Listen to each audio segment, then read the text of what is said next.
നമ്മുടെയൊക്കെ ജീവിതത്തിൽ ഒരു കറുത്ത രാത്രിയായിരുന്നു അത്. ഇപ്പം ഞാൻ ഓർക്കുമായിരുന്നു, സൗമേഷും ഞാനുമായിരുന്നു അന്ന് ഡെസ്കിൽ ഇങ്ങനെ.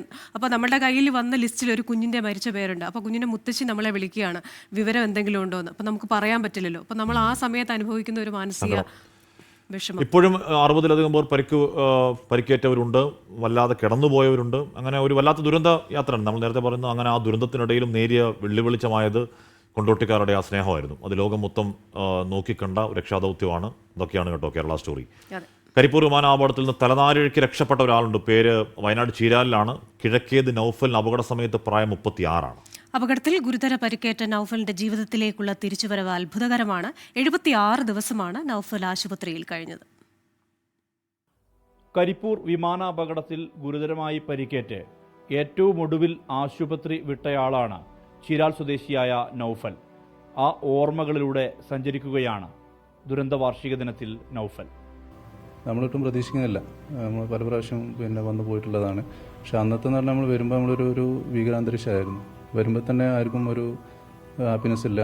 എല്ലാവരും യാത്രക്കാർ പരസ്പരന്മാരും അങ്ങോട്ടും ഇങ്ങോട്ടും ഒരു മുഖത്തൊരു സന്തോഷമില്ല, ഒന്നുമില്ല. സാധാരണ നാട്ടിലേക്ക് വരുമ്പോൾ ഭയങ്കര ഹാപ്പിയാണ് ഉണ്ടായത്. കുട്ടികൾ മാത്രം ഇങ്ങനെ കളിച്ചു ചിരിക്കുന്നൊരു അവസ്ഥയായിരുന്നു. കോവിഡ് മൂലം ജീവിതം പ്രതിസന്ധിയിലായ പ്രവാസികളുടെ മടക്കമായിരുന്നു ദുബൈയിൽ നിന്നും കരിപ്പൂരിലേക്കുള്ള എയർ ഇന്ത്യ എക്സ്പ്രസിന്റെ വിമാനം. അതിൽ നൗഫൽ ഉണ്ടായിരുന്നു. ലാൻഡ് ചെയ്ത് ഭയങ്കര ശക്തിയിലാണ് ലാൻഡ് ചെയ്ത് കുറച്ച് സെക്കൻഡുകൾ കഴിഞ്ഞ ശേഷം ഫ്ലൈറ്റ് നമുക്ക് ഓഫ് റോഡ് പോകണമായിട്ടാണ് ഫീൽ ചെയ്തത്. ഈ റൺവേ കഴിഞ്ഞിട്ട് നമ്മൾ മണ്ണിലൂടെ പോകുമ്പോഴുള്ള ഒരു ഫീലിംഗ്, അത് കുറഞ്ഞ സെക്കൻഡുകൾ. ആ സെക്കൻഡ് കഴിഞ്ഞ് പെട്ടെന്നൊരു ഇതുണ്ടാവുക ചെയ്തത്. കോഴിക്കോട് മിംസ് ആശുപത്രിയിൽ 76 ദിവസത്തെ ചികിത്സ. ഇതിനകം 16 ശസ്ത്രക്രിയകൾ, 16ഓളം സർജറികൾ നടന്നു. അതിൽ കുറേ എണ്ണം എനിക്ക് ഓർമ്മയില്ലാത്ത സമയത്ത് ചെയ്തു. അതിനുശേഷം ഒരു 10-15 ദിവസത്തോളം ഉറക്കമോ കാര്യങ്ങളൊന്നും ഉണ്ടായിരുന്നില്ല. ഉറക്ക ഗുളികയൊക്കെ തന്നിട്ടാണ് ഞാൻ ഉറങ്ങിയിരുന്നതൊക്കെ.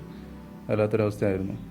അപകടമോ ദുരന്തമോ സംഭവിച്ചാൽ മനുഷ്യരുടെ കൂട്ടായ്മയെ, സ്നേഹത്തെ, പാരസ്പര്യത്തെ നേരിൽ കണ്ട അനുഭവിച്ച അവസ്ഥയുണ്ട് നൗഫലിന്. കേരളത്തിൽ നമ്മളെ ഒരു അപകടം അല്ലെങ്കിൽ എന്തെങ്കിലും ഒരു ദുരന്തം ഉണ്ടാകുന്ന സമയത്ത് ആളുകളെ ഇടപെടൽ, അതുപോലെ ഒരു മനുഷ്യ സ്നേഹം, അതിൻ്റെ ഒരു ഭയങ്കര ഒരു കാഴ്ച നമുക്ക് ഈ അപകടത്തിലൂടെ നമുക്ക് കാണാൻ പറ്റിയത്. അപകടം നടന്നിട്ട് അതിൽ ഒരു സാധനം ഒരു യാത്രക്കാരൻ്റെ നഷ്ടപ്പെട്ടു എന്നുള്ളൊരു ഇതുവരെ ഞാൻ കേട്ടിട്ടില്ല. അപകടത്തിന്റെ 5ാം ആണ്ടിലും അതിജീവന പാതയിലാണ് നൗഫൽ. ദുബൈയിൽ ജ്വല്ലറി ജീവനക്കാരനായിരുന്നു. ഇപ്പോൾ ചീരാലിൽ സുഹൃത്തിനൊപ്പം ചേർന്ന് ജ്വല്ലറി നടത്തുന്നു. കുടുംബവും സുഹൃത്തുക്കളും പകർന്ന ധൈര്യം കരുത്താക്കുന്നു. മുന്നോട്ട് പോകുന്നു. മനു ദാമോദരനൊപ്പം സുർജിത് അയ്യപ്പത്ത്, 24 വയനാട്.